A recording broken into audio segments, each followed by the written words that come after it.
Hi hello నమస్తే నేను మీ Sindhu welcome back to our YouTube channel Sindhu's kitchen. ఈ రోజు వీడియోలో డ్రై ఫ్రూట్ లడ్డు ప్రిపేర్ చేసుకోబోతున్నాము। ఇది చాలా హెల్దీ అన్నమాట। దీంట్లో బెల్లం కానీ షుగర్ కానీ ఏమీ యాడ్ చేయలేదు। సో చాలా న్యాచురల్గా హెల్దీగా ప్రిపేర్ చేశాను అన్నమాట। సో ఇది ఎలా ప్రిపేర్ చేసుకోవాలో చూసే ముందు వీడియోకి ఒక చిన్న లైక్ చేయండి। మీరు చేసే చిన్న లైక్ నాకు ఎంతో మోటివేటింగ్గా ఉంటుంది। సో లేట్ చేయకుండా టాపిక్లోకి వెళ్దాం। ముందుగా డ్రై ఫ్రూట్స్ని ఇలా చిన్న ముక్కలుగా కట్ చేసుకున్నాను। బాదం, జీడిపప్పు, వాల్నట్స్ తీసుకున్నాను। మీ దగ్గర ఉన్న అన్ని డ్రై ఫ్రూట్స్ తీసుకోవచ్చు। అలాగే ఖర్జూరంని ఇలా గింజలు తీసుకొని పక్కన పెట్టుకున్నాను, ఒక 10-15 వరకు। వీటిని ఇలా మిక్సీకి వేసుకుంటున్నాను మెత్తగా, వీలైనంత మెత్తగా మీరైతే మిక్సీ పట్టుకోండి। ఇప్పుడు ఒక ప్యాన్ తీసుకొని దాంట్లో ఒక టేబుల్ స్పూన్ వరకు గీ యాడ్ చేస్తున్నాను। హెల్దీగా ప్రిపేర్ చేయడం కోసం నేను ఇక్కడ గీ వాడుతున్నాను। సో గీ మొత్తం మెల్ట్ అయ్యే వరకు కొంచెం వెయిట్ చేయండి। గీ హెల్త్కి మంచిది కాబట్టి కొంచెం ఎక్కువ వేసుకున్నా కూడా పర్లేదన్నమాట। సో ఇది న్యాచురల్గా ప్రిపేర్ చేసింది కాబట్టి నేను కొంచెం ఎక్కువే వేస్తున్నాను। మీకు గీ ఇష్టం లేకపోతే కొంచెం తక్కువ వేసుకోండి। సో అది మెల్ట్ అయిన తర్వాత ఈ డ్రై ఫ్రూట్స్ అన్నీ ఇందులో వేసి మంచిగా వేయించుకోండి, రెడ్ కలర్ అయ్యేంత వరకు।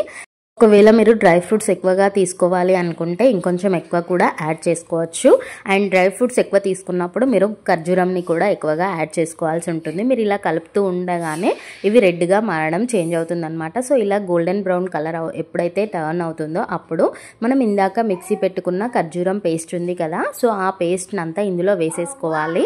ఖర్జూరం పేస్ట్ అనేది కొంచెం గట్టిగా ఉంటుంది కాబట్టి ఒక స్పూన్ సహాయంతో దాన్ని కొంచెం మెల్లిమెల్లిగా ఇలా సపరేట్ చేశారనుకోండి, అది చక్కగా డ్రై ఫ్రూట్స్లో కలిసిపోతుంది అనమాట। మీరు ఇలా కలుపుతూ ఉండగానే డ్రై ఫ్రూట్స్లో కలిసిపోతుంది ఇది। ఇప్పుడు ఈ ప్రాసెస్ అంతా మీరు మంట సిమ్లో పెట్టుకొనే చేయాలి। మీరు హై ఫ్లేమ్లో కానీ మీడియం ఫ్లేమ్లో కానీ పెట్టారంటే ఖర్జూరం అనేది మాడిపోతుంది।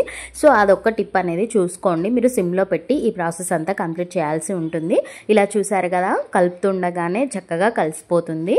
ఇలా మొత్తం ఎప్పుడైతే డ్రై ఫ్రూట్స్ ఇంకా ఖర్జూరం పేస్ట్ మీకు కలిసిపోయింది అని ఎప్పుడైతే అనిపిస్తుందో అప్పుడు స్టవ్ ఆఫ్ చేసుకొని ఒక 5 మినిట్స్ పక్కన పెట్టేసుకోండి। ఇది 5 మినిట్స్ తర్వాత మీరు ఇలా లడ్డూలు కడితే చక్కగా లడ్డూలు వస్తాయి।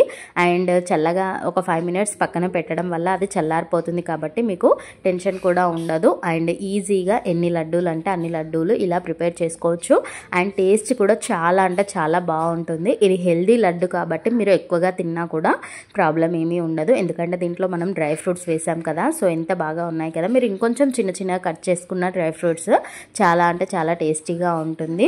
సో ఎంత చక్కగా కనిపిస్తుంది। వీడియో నచ్చితే ఒక చిన్న లైక్ చేయండి, మీ ఫ్రెండ్స్కి యూజ్ అవుతుంది అనుకుంటూ షేర్ చేయండి, సబ్స్క్రైబ్।